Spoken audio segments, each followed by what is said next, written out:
Gazans inside Gaza. For further information, you should reach out to COGAT to get more information on that.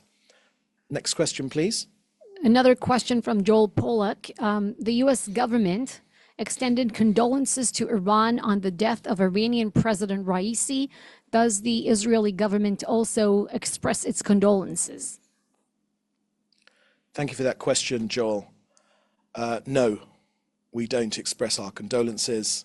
Raisi was president of a regime which the terrorists of Tehran orchestrated, fund, and continue to seek the destruction of this country. Indeed, it's the only case in the United Nations where a UN member, Iran, seeks to destroy another UN member, Israel.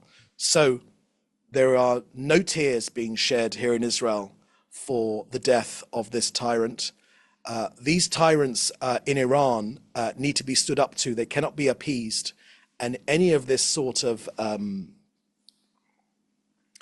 fake expressions of regret about these, of what has happened to these Iranian leaders is, it turns our stomach, to be blunt.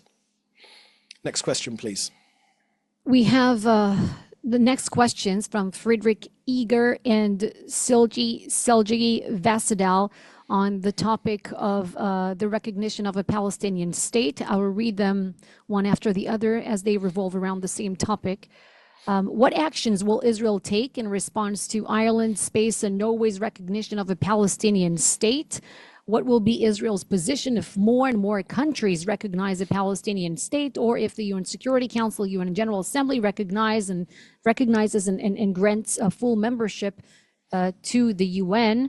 And why have you decided to withdraw diplomats from the embassies in Norway, Spain, Ireland? What will happen with ambassadors in Israel? So thank you for those questions. In my statement at the start of this briefing, I made crystal clear what Israel's response has been. The Ministry of Foreign Affairs and the Foreign Minister, Israel Katz, has made clear that we are recalling our ambassadors to those three countries. We are also have invited in a strong démarche today those ambassadors in Israel, the Spanish, the Irish, and the Norwegian ambassadors, to come into the foreign ministry to be shown some of that footage I talked to you about of those poor, helpless girls who were kidnapped and are being held hostage on October 7th. Look, the idea of rewarding the terrorist actions of October the 7th, there is no other word for it. It is obscene. It is obscene to reward terrorist actions with the offer of statehood. This is not an encouragement for coexistence. This is not an encouragement for bridge building. This is not an encouragement for bringing people together. That we could respect here in Israel. What we cannot respect, that countries would reward, and it is a reward. The message will go out today far and wide to all terrorist organizations that commit October 7th style massacres, rapes, beheadings, burnings of babies, and you will get what you want. Just within a short 7 or 8 month period, you will get your demands will be acceded to. Who celebrates this recognition? Iran celebrates this recognition, the enemy of the West. Who else celebrates this recognition? Hamas celebrates this recognition. What can the dastardly leaders of Hamas in their terror tunnels be thinking right now? They're thinking right now, we have no reason to return these poor hostages, our 128 stolen people. We've got no reason to send them back to Israel, both the dead and the live ones. Why should we? Because our actions have been rewarded. Our terrorist actions, our inhumane actions have been rewarded in this sick recognition. This recognition is obscene, and Israel stands wholeheartedly against it. Next question, please. We have two more questions. I'll take this one from David Clement from the News Forum in Canada first. He says, both Canada's Prime Minister and Foreign Affairs Minister have said that they respect the independence of the ICC. Should they respect the decision of the ICC if it proceeds with warrants against Prime Minister Netanyahu and Defense Minister Gallant? So the Prime Minister has made clear over the last 24 hours that any right-thinking country should not bow to this sort of perverse arrest warrant if it is indeed granted by the ICC. This is a rogue prosecutor, a prosecutor that's trying to make a name for himself instead of doing what he can to bring these terrorists and the terrorist supporters in Iran who back them, who finance them, who direct them. He does none of those things. He goes after the democracy that is defending itself from this terrorist army invasion.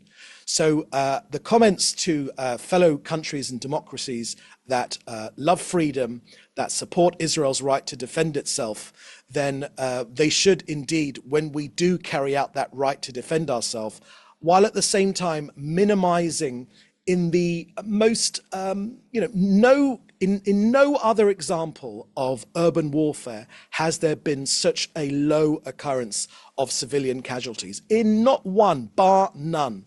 We know that the ratio is down to about 1 to 1, one terrorist to one civilian being killed. Now, of course, every civilian killed is a tragedy, but of course, this is Hamas's strategy. And for this action to be rewarded by the ICC, it is obscene as well.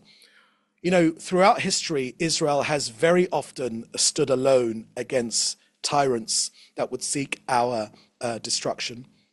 We do not feel we're standing alone now. There are many countries that understand our situation and back our efforts to rid our region of these terrorists and these Islamic fanaticists.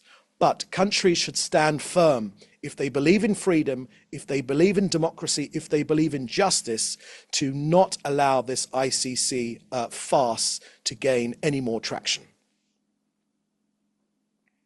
And the last question from Hannah Julian.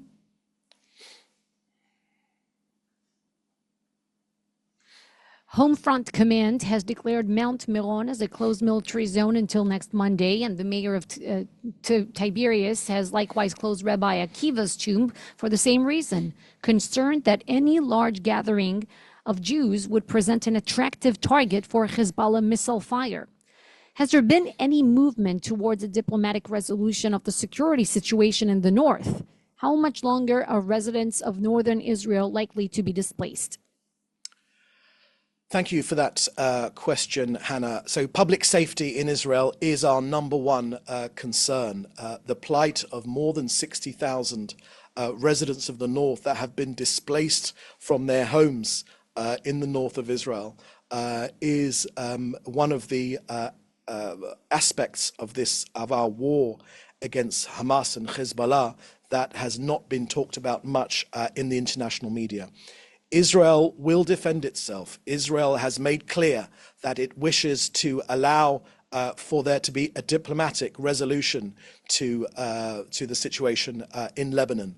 But UN resolutions are crystal clear. They haven't been adhered to, unfortunately, since the day they were written and voted upon at the United Nations. But the resolutions are extremely clear that there should be no Hezbollah. They should be behind the Litani River. We want there to be a diplomatic resolution, but if there is not, then we will employ the same tactics that we've employed to destroy Hamas. We will deploy them in the north as well. This country will be defended.